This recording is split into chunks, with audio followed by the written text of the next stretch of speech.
ഗാസയിൽ വംശഹത്യ തുടരുന്നതിനിടെ ഇസ്രായേൽ പ്രധാനമന്ത്രി ബെഞ്ചമിൻ നെതന്യാഹുവിനെതിരെ കടുത്ത നടപടിയുമായി തുർക്കി. നെതന്യാഹുവിനെ ശക്തമായി എതിർക്കുന്ന രാജ്യമാണ് തുർക്കി. തുർക്കി നെതന്യാഹുവിന് അറസ്റ്റ് വാറണ്ട് പുറപ്പെടുവിച്ചിരിക്കുന്നു. ഗാസയിലെ വംശഹത്യയിലാണ് അറസ്റ്റ് വാറണ്ട് ഇറക്കിയത്. നെതന്യാഹുവിനൊപ്പം 37 ഇസ്രായേൽ നേതാക്കളും പ്രതിപട്ടികയിലുണ്ട്.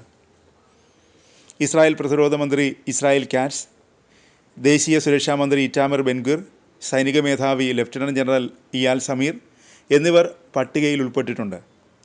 ഇസ്താംബൂൾ പ്രോസിക്യൂട്ടറുടെ ഓഫീസിൽ നിന്നുള്ള പ്രസ്താവനയിലാണ് ഇക്കാര്യം പറയുന്നത്. ഗാസയിൽ ഇസ്രായേൽ വംശഹത്യയും മനുഷ്യരാശിക്കെതിരായ കുറ്റകൃത്യങ്ങളും നടത്തിയതായി തുർക്കി ആരോപിച്ചു. മാർച്ചിൽ തുർക്കി പലസ്തീൻ സൗഹൃദ ആശുപത്രി ഇസ്രായേൽ ബോംബിട്ട് തകർത്തിരുന്നു. ഗാസ മുനമ്പിൽ തുർക്കി നിർമ്മിച്ചതായിരുന്നു ഈ ആശുപത്രി. ഈ ആശുപത്രിയെക്കുറിച്ചും പ്രസ്താവനയിൽ പരാമർശിക്കുന്നുണ്ട്. വാറണ്ടിനെ PR സ്റ്റണ്ട് എന്നാണ് ഇസ്രായേൽ വിശേഷിപ്പിച്ചത്. തുർക്കി പ്രസിഡന്റ് എർദോഗനെ സ്വേച്ഛാധിപതി എന്ന് വിശേഷിപ്പിച്ച ഇസ്രായേൽ എർദോഗൻ്റെ ഏറ്റവും പുതിയ PR സ്റ്റണ്ടിനെ അവജ്ഞയോടെ തള്ളിക്കളയുന്നതായി പറഞ്ഞു.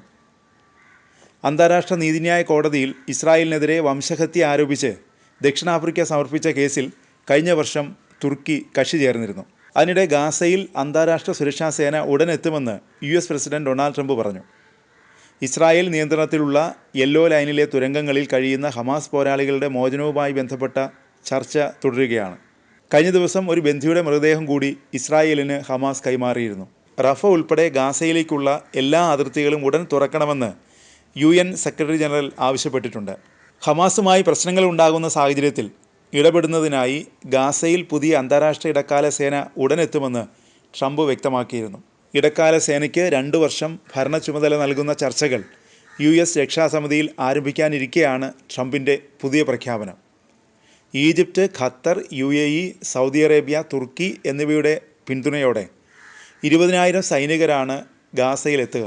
വെടിനിർത്തൽ നിലവിൽ വന്ന ശേഷം 190-ലേറെ ആക്രമണങ്ങൾ ഗാസയിൽ ഇസ്രായേൽ നടത്തി. 240 പലസ്തീനികളാണ് ഇതിനകം ഗാസയിൽ കൊല്ലപ്പെട്ടത്.